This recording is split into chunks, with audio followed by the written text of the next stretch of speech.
नमस्कार दोस्तों, स्वागत है आपका स्टडी में वे के इस यूट्यूब चैनल पर।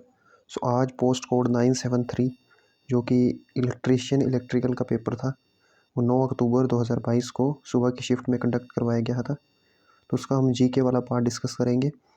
जीके वाले पार्ट में हम Indian history, geography, polity, economy और हिमाचल प्रदेश जीके को डिस्कस करेंगे। तो फर्स्ट जो हमारा क्वेश्चन था वो था, which is the bankers of bank. तो बैंकों का बैंकर कौन कहा जाता है? तो रिजर्व बैंक ऑफ इंडिया को कहा जाता है, जिसका कि हेडक्वार्टर आपको मिलेगा मुंबई में। नेक्स्ट हमारा क्वेश्चन था, period of high inflation and low economic growth. तो पीरियड ऑफ हाई इन्फ्लेशन और लो इकोनॉमिक ग्रोथ को कहते हैं स्टैगफ्लेशन, यानी कि निस्पंद स्फीति। ऑप्शन सी जो था इसका राइट आंसर था। National Development Council was set up in. तो नेशनल डेवलपमेंट काउंसिल सेटअप हुआ था 1952 में। तो ऑप्शन डी जो था इसका राइट आंसर था। Low tides are. तो लो टाइड्स क्या होते हैं? हमारे स्ट्रॉन्ग होते हैं। तो ऑप्शन ए जो था इसका राइट आंसर था। और उसी तरह से अगर हाई टाइड्स कहा जाए तो हाई टाइड्स क्या होते हैं? वीक होते हैं। तो इसका तो ऑप्शन ए जो था इसका करेक्ट आंसर था फोर्थ का। फिफ्थ हमारा क्वेश्चन था, the layer of atmosphere which reflects radio waves. तो वातावरण की परत जो रेडियो तरंगों को परावर्तित करती है, तो वो है आयनोस्फेयर, यानी कि आयन मंडल। नेक्स्ट हमारा क्वेश्चन था, most abundant metal in earth crust is. तो ये काफ़ी ज़्यादा रिपीटेड क्वेश्चन है। तो पृथ्वी की प्रॉपर्टी में सबसे अधिक पाई जाने वाली धातु है एल्यूमिनियम। ऑप्शन सी जो था इसका राइट आंसर था। नेक्स्ट हमारा क्वेश्चन था, main cause of the tsunamis. तो सुनामी का जो मुख्य कारण होता है वो समुद्री सतह पर भूकंप होता है, यानी कि earthquake on sea surface. Option C जो था इसका राइट आंसर था। Tropical grasslands are cold. तो ये भी काफ़ी ज़्यादा रिपीटेड क्वेश्चन है, बहुत सारे एग्जाम में, प्रीवियस एग्जाम में आ चुका है ये। तो ट्रॉपिकल ग्रासलैंड जो होते हैं वो होते हैं सवाना। तो ऑप्शन सी जो था इसका राइट आंसर था। नेक्स्ट हमारा क्वेश्चन है, the deepest trench of Indian ocean. तो भारतीय महासागर का सबसे गहरी खाई या ट्रेंच कौन सा है? तो वो है जावा ट्रेंच। तो ऑप्शन ए जो था इसका राइट आंसर था। और आपको पता भी है कि जावा जो आपका आइलैंड है, और वो किस में है? इंडोनेशिया में है आपका जावा आइलैंड। तो उसी के आसपास जावा ट्रेंच है, जो कि डीपेस्ट ट्रेंच है इंडियन ओशियन का। विच सेपरेट इंडिया फ्रॉम पाकिस्तान। तो इंडिया से पाकिस्तान से कौन सी रेखा जो है अलग करती है? तो वह रेड क्लिफ लाइन। पता है आपको रेड क्लिफ लाइन, और इंडिया और चाइना को करती है मैकमोहन लाइन। और दुरंत लाइन आपको पता है पाकिस्तान और अफगानिस्तान को एक दूसरे से अलग करती है। नेक्स्ट हमारा क्वेश्चन है, the longitudinal valley lying between lesser Himalaya and the dash known as Duns. तो लघु हिमालय और डैश के मध्य आने वाली अनुध्रेय घाटी दून के रूप में जानी जाती है। तो किसके मध्य में आती है? लेसर हिमालयज और शिवालिक के मध्य में आती है। तो ऑप्शन सी जो था इसका राइट आंसर था। लेसर हिमालयज को हम एक और नाम से भी जानते हैं, जो कि इसका नाम है हिमाचल। तो जो लेसर हिमालयज रहते हैं उसको हिमाचल के नाम से जानते हैं। और जो आपका हिमाद्री लिखा हुआ है, ये हम जो ग्रेटर हिमालयज होते हैं, जो सबसे ऊपर रहते हैं, उनको हिमाद्री नाम से जाने जाते हैं। और जो आउटर हिमालयज होते हैं, जो कि सबसे नीचे वाले हैं, वो शिवालिक के नाम से जाने जाते हैं। और सह्याद्री का भी आपको बताया, तो सह्याद्री जो हमारे वेस्टर्न घाट्स है, जो हमारे वेस्टर्न घाट्स हैं, उनको सह्याद्री के नाम से भी जाना जाता है। Edible crops includes. तो एडिबल क्रॉप्स में आपको पता है फूड ग्रेन्स भी होते हैं, पल्सेस भी होती हैं, ऑयल सीड्स भी होते हैं। तो ऑल ऑफ द अबव जो डी ऑप्शन था इसका वो राइट आंसर था। नेक्स्ट हमारा क्वेश्चन था, Namdapha national park is located in. तो नामदफा राष्ट्रीय पार्क जो है हमारा अरुणाचल प्रदेश में है। तो ऑप्शन ए जो था इसका राइट आंसर था। नेक्स्ट हमारा क्वेश्चन था, in human body cartilage is found in. तो मानव शरीर में उपास्थि कहाँ पाई जाती है? तो वो नाक में पाई जाती है। इसके साथ ही ये आपके गले में जो लेरिंग्स होता है आपका गले में, वहाँ पे भी पाई जाती है। तो नोज़ और लेरिंग्स में आप कोई भी ऑप्शन आपको दिखे तो आप टिक कर सकते हैं। यहाँ पे नोज़ था, ऑप्शन बी था इसका राइट आंसर था। नेक्स्ट हमारा क्वेश्चन था, इन मैमल लार्जेस्ट ग्लैंड इज। तो स्तनपायी में सबसे बड़ी ग्रंथि होती है यकृत, यानी कि लीवर। तो ऑप्शन ए जो था इसका राइट आंसर था। नेक्स्ट हमारा साइंस से ये क्वेश्चन चल रहे हैं अभी। Glaucoma is a disease of. Glaucoma हमें पता है आइज़ का डिजीज़ है। उसके साथ ही अगर कैटरेक्ट भी पूछा जाए तो कैटरेक्ट भी हमारा आइज़ का डिजीज़ है, जिनको कि हम ग्लूकोमा को हम काला मोती के नाम से जानते हैं, और कैटरेक्ट को सफ़ेद मोतिया। जो मोतिया विंद हो जाते हैं आपके, वही ये था। Ultraviolet rays coming from sun majorly causes which cancer. तो देखिए, अल्ट्रा वायलेट जो परावैंगनी किरणें जो होती हैं, उनसे हमारे शरीर पे स्किन कैंसर हो सकता है, त्वचा का कैंसर हो सकता है। तो ऑप्शन डी जो था इसका राइट आंसर था। Why the clear nights are cooler than cloudy nights. साफ आसमानी रातें बादल वाली रातों से क्यों ज़्यादा ठंडी होती हैं? तो विकिरण के कारण यानी कि रेडिएशन के कारण जो हमारी क्लाउडी नाइट्स होती हैं, जो क्लाउड्स होते हैं वो रेडिएशन को एब्जॉर्ब कर लेते हैं। तो जो हमारी क्लाउड्स वाली जो नाइट होती है वो थोड़ी वार्मर होती हैं जो हमारी क्लियर नाइट्स होती हैं। तो ये उल्टा उससे पूछा गया था कि clear nights are cooler than cloudy nights. तो ये भी पूछा जा सकता है कि cloudy nights are warmer than clear nights. तो उसका आंसर भी रेडिएशन ही होगा क्योंकि क्लाउड जो होते हैं वो रेडिएशन को एब्जॉर्ब कर लेते हैं। शेविंग मिरर तो शेविंग मिरर में आपको पता है कनकेव मिरर यूज़ होता है।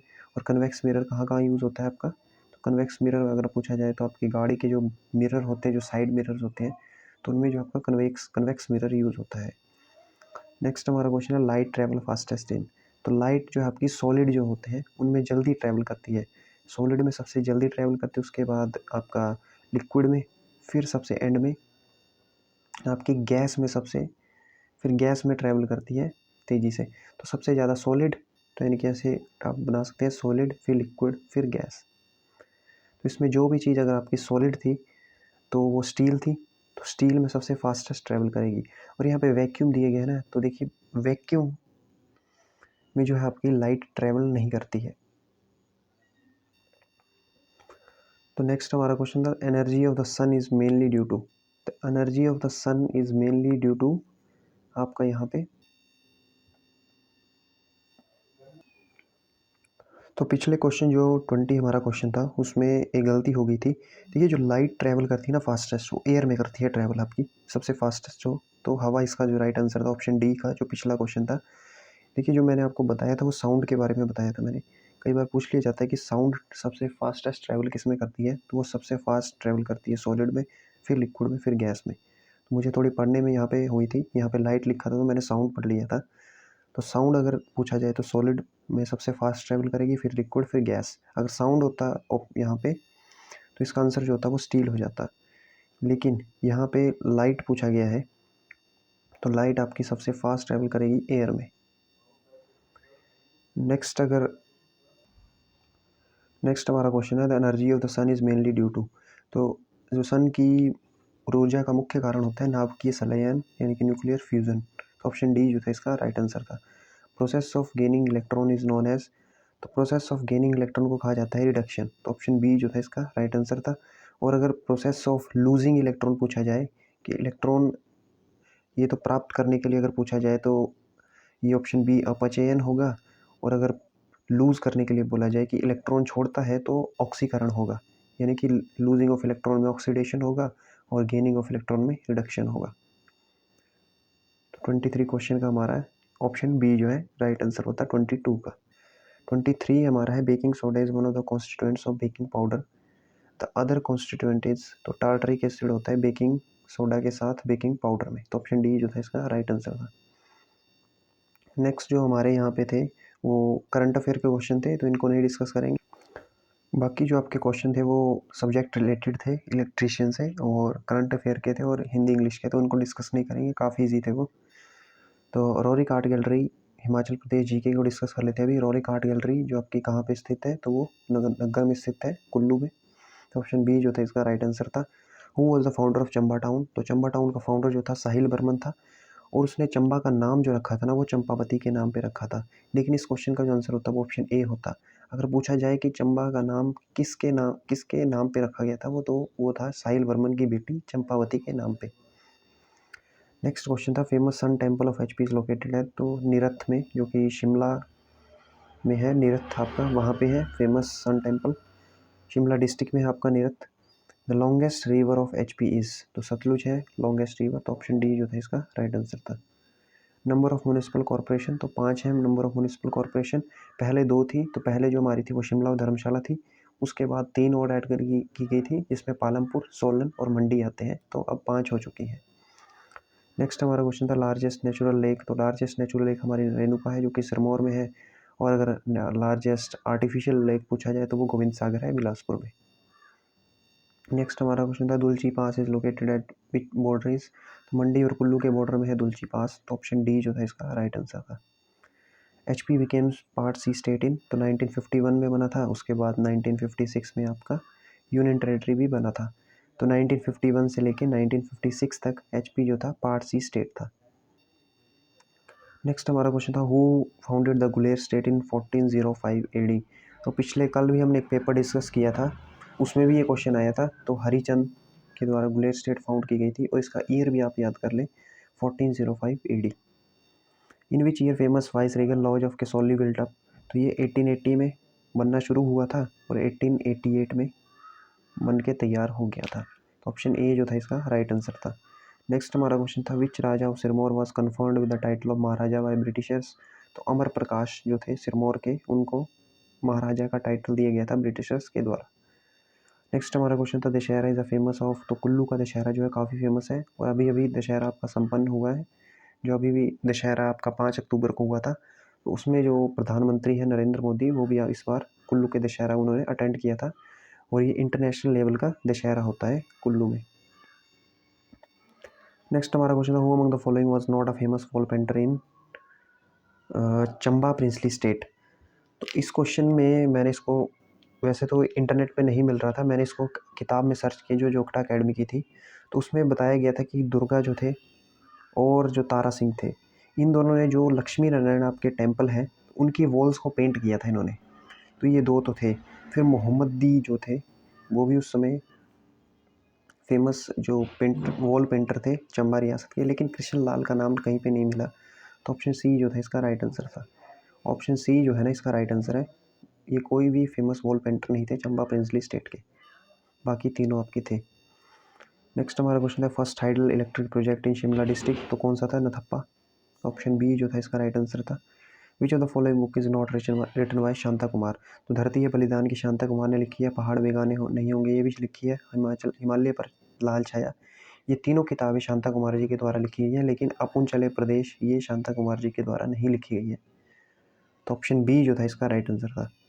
हिमाचल जीके के ये इतने ही क्वेश्चन थे। उसके बाद अगर हम हिस्ट्री की बात करें तो हिस्ट्री से फर्स्ट क्वेश्चन था who gave women an important place in their cult. तो कालमुखों के द्वारा जो महिलाओं को एक प्रभावशाली स्थान दिया गया था संप्रदाय में। तो ऑप्शन सी जो था इसका राइट आंसर था। Rice cultivation is associated with which Harappan site. तो लोथल से संबंधित थी आपकी चावल की खेती। ऑप्शन डी जो था इसका राइट आंसर था। Sea route to India was discovered by. तो आपका जहाँ से वास्को डी गामा आया था 1498 में, तो उसने सी रूट को डिस्कवर किया था इंडिया की तरफ को।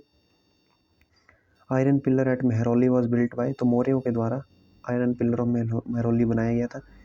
Well known Indo Persian poet. तो अमीर खुसरो जो था वो well known Indo Persian poet था। तो ऑप्शन सी जो था इसका राइट आंसर था। In which rule was Islam as a state religion abolished. तो किसके शासन में इस्लाम को राज्य धर्म के रूप में समाप्त कर दिया गया था? तो अकबर के राज्य में। तो ऑप्शन ए जो था इसका राइट आंसर था। नेक्स्ट हमारा क्वेश्चन था कि immediate successor of slave dynasty was. तो सुल्तान जो थे गुलाम राजवंश के, तो उनके तुरंत बाद कौन से उत्तराधिकारी थे? तो वो थे खिलजी के, खिलजी वंश था उसके बाद। नेक्स्ट हमारा क्वेश्चन था home rule movement was started by. तो होम रूल आंदोलन किसके द्वारा स्टार्ट किया गया था? सरदार वल्लभ भाई पटेल के द्वारा। तो ऑप्शन बी जो था इसका राइट आंसर था। जलियांवाला बाग मैसेकर काफ़ी इजी क्वेश्चन है, 13 अप्रैल 1919 में हुआ था। नेक्स्ट हमारा क्वेश्चन था who was the pioneer among the following social reformers. तो सबसे अग्रणी कौन सा समाज सुधारक थे? तो वो थे राजा राम मोहन रॉय। तो ऑप्शन ए जो था इसका राइट आंसर था।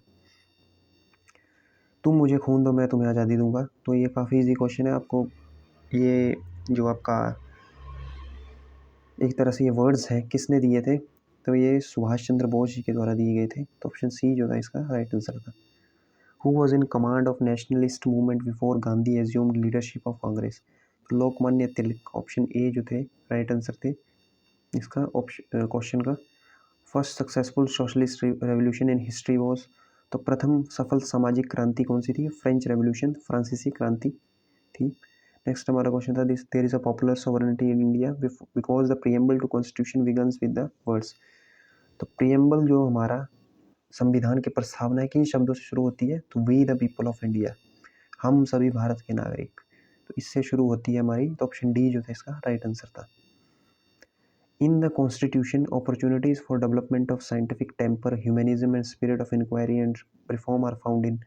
तो संविधान में वैज्ञानिक प्रकृति का विकास, मानवता सुधार एवं जानकारी लेने की प्रवृत्ति के लिए अवसर कहाँ पाया जाता है? तो कहाँ पाया जाता है ये? मौलिक कर्तव्यों में। ऑप्शन सी जो था फंडामेंटल ड्यूटीज इसका राइट आंसर था। नेक्स्ट हमारा क्वेश्चन है राज्यसभा में मैक्सिमम कितनी स्ट्रेंथ हो सकती है। तो काफ़ी इजी क्वेश्चन था, 250 हो सकती है मैक्सिमम, और लोकसभा में आपकी 552 हो सकती है। नेक्स्ट हमारा क्वेश्चन था who appoints the prime minister of India. तो प्राइम मिनिस्टर कौन अपॉइंट करता है, प्रेसिडेंट। ऑप्शन डी जो था इसका राइट आंसर था।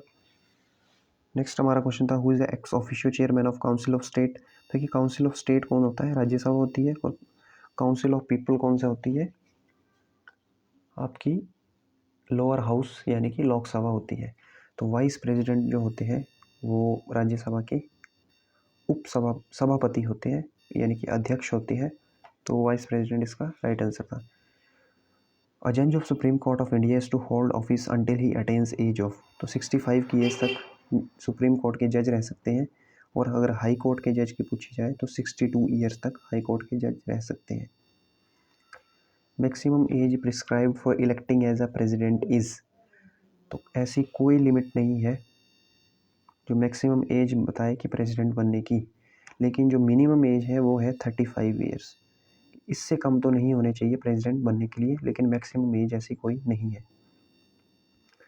The decentralisation system was recommended by. तो किसके द्वारा रिकमेंड किया गया था, बलवंत राय मेहता कमेटी के द्वारा। तो ऑप्शन सी जो था इसका राइट आंसर था। लास्ट क्वेश्चन है इस पेपर का, the national income is based on the. तो नेशनल इनकम किस पे बेस है, तो ऑप्शन सी जो था इसका राइट आंसर था, net profit earned and expenditure made by the state. तो यही था आज का पोस्ट कोड 973 का, जिसमें कि इंडियन जीके और हिमाचल प्रदेश जीके क्वेश्चन पूछे गए थे। अगर आपको वीडियो पसंद आई हो तो इसे लाइक जरूर कर लें, चैनल को सब्सक्राइब कर लें, क्योंकि ऐसी वीडियो आपको आगे मिलती रहेंगी। धन्यवाद।